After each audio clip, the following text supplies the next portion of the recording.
Bonjour à toutes et à tous, j'espère que vous allez bien. Pour cette nouvelle vidéo, on se retrouve pour un résumé de match de prestige Liverpool-Paris Saint-Germain dans le cadre de la Ligue des Champions 2024-2025. Match retour, je vous rappelle qu'à l'aller, Liverpool s'était imposé sur le terrain du Paris Saint-Germain 1 but à 0, un but dans les toutes dernières minutes. Et aujourd'hui, scénario de folie, vu que Paris a très vite été capable d'aller mettre le premier but. On le voit ici avec Ousmane Dembélé. Alors je peux pas trop vous montrer d'image en raison des droits d'auteur, mais je vais essayer de vous montrer les principaux moments clés du match. Paris qui a très bien joué en première période, ils ont été vraiment au niveau de cette équipe de Liverpool. Il y a eu énormément de coups de pied arrêtés, notamment de corner de part et d'autre. Pour Liverpool, pour Paris, Paris a eu chaud défensivement sur les corners de Liverpool. Liverpool a poussé parce qu'ils ont été menés tout simplement au score assez rapidement à la 12e minute sur un but d'Ousmane Dembélé qui a vraiment été décisif tout au long de cette Ligue des Champions. Donc 1-0 pour Paris. C'est une égalité, il y a eu 1-0 match aller, maintenant il y a 1-0 pour Paris, donc ça fait un partout. Donc si on en reste là à l'issue des 90 minutes, c'est période de prolongation. Donc pour Paris Liverpool, enfin pour Liverpool Paris. Donc ça va pousser.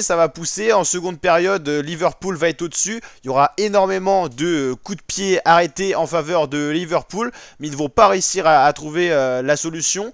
Ensuite, c'est il va y avoir beaucoup de tours de coaching aussi, avec des entrées des deux côtés pour essayer de dynamiser toujours les attaques et de solidifier les défenses. Notamment, on va regarder un petit peu au niveau des changements et tout ce qui a été fait. On va y arriver. Hop. Liverpool, Paris Saint-Germain.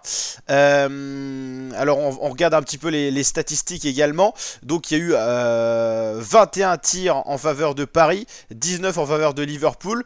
Paris a vraiment subi tout au long de la seconde période, mais ils ont réussi à tenir le score de façon à pousser Liverpool en prolongation. Et en prolongation, toujours pas de but. Donc au fin fond du temps additionnel de la période de prolongation, c'est la séance de tir au but qui a été donc désignée. En tout, donc au niveau statistique, 21 tirs pour Paris, 19 pour Liverpool, mais seulement 8 tirs cadrés pour Paris et encore moins 3 pour Liverpool qui n'a pas su conclure. Mohamed Salah n'a pas été à la fête, notamment l'attaquant clé des Reds de Liverpool. Paris a eu la possession, alors pourtant ils ont beaucoup subi en seconde période, mais en prolongation ils ont repris le match en main et c'est ce qui leur a permis de tenir et d'être les plus dangereux en première et en seconde période de prolongation. Voilà, peu de fautes commises au final, seulement un carton jaune des deux côtés en 120 minutes de jeu. C'est donc les pénaltys qui ont été désignés pour ces deux équipes. Hop, on va aller en jeu. Alors je peux pas vous montrer trop d'images en raison bien sûr des droits d'auteur, l'équipe. Mais voilà, on en arrive au penalty. Donc du côté de Paris, ils ont frappé en premier. Ils ont été désignés comme ceux qui allaient débuter la séance de tir au but. Et en plus, face aux supporters parisiens. Donc là vraiment, ça s'est bien résolu pour la séance de tir au but.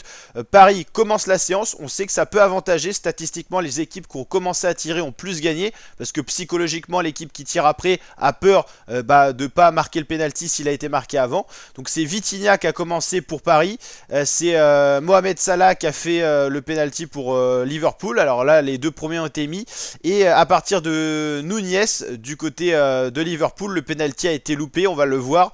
Ça c'est le deuxième tir en fait et il va être loupé et arrêté par Donnarumma qui a été grandiose tout au long du match mais également au long de cette période de tir au but et vous allez comprendre pourquoi. Donc du côté d'Alisson, le penalty d'Ousmane Dembélé va également être transformé, vous allez le voir, super bien exécuté, même si Alisson était parti du bon côté. Et on va aller voir justement encore un autre penalty. Là c'est le penalty de Désiré Doué. En gros s'il marque, vu qu'il y a eu deux pénaux loupés du côté de Liverpool, c'est Paris qui est qualifié. Donc Paris qualifié pour les quarts de finale de la Ligue des Champions et surtout Paris qui élimine Liverpool qui a fini premier de la phase de Ligue de la Ligue des Champions. Donc impressionnant. Donnarumma a été impressionnant tout au long du match et également pendant la séance de tir au but vu qu'il a arrêté deux penalty. Il a été vraiment grandiose, Gigi Donnarumma. Donc gros point fort de cette rencontre.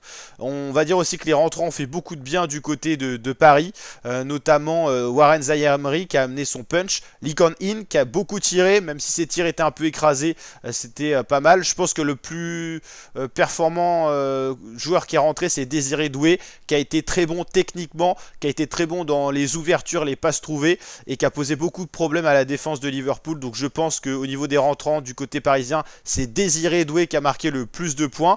Lee Kang-in a eu du mal à se mettre dans le rythme, le sud-coréen.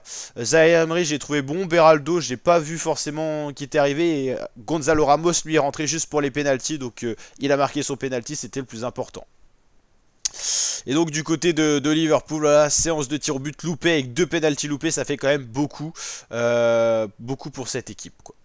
Donc voilà, Paris est qualifié pour les quarts de finale de la Ligue des Champions. Ligue qu'on suit en intégralité sur la chaîne YouTube. Donc n'hésitez pas à vous abonner, activer la cloche. Et on se retrouve très bientôt pour de prochaines vidéos. Par rapport à ce qui s'est passé aujourd'hui, Barcelone a battu Benfica, l'Inter a battu Feyenoord. Donc Paris a sorti Liverpool au péno et le Bayern a sorti Leverkusen également. Donc au niveau des qualifiés, on connaît donc un des quarts de finale, c'est Bayern-Inter, ça c'est fait. Barcelone est qualifié, on attend face à qui, et PSG est qualifié, on attend face à qui. Donc on a encore les matchs de demain pour voir si on aura une deuxième équipe française, Lille, de qualifier face au Borussia Dortmund. Tout est à faire, un partout.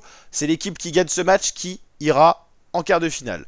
Bravo à Paris parce que c'est peut-être le plus beau match du début de ce siècle pour les Parisiens en Ligue des Champions. Ciao l'équipe, n'hésitez pas à liker, partager, vous abonner.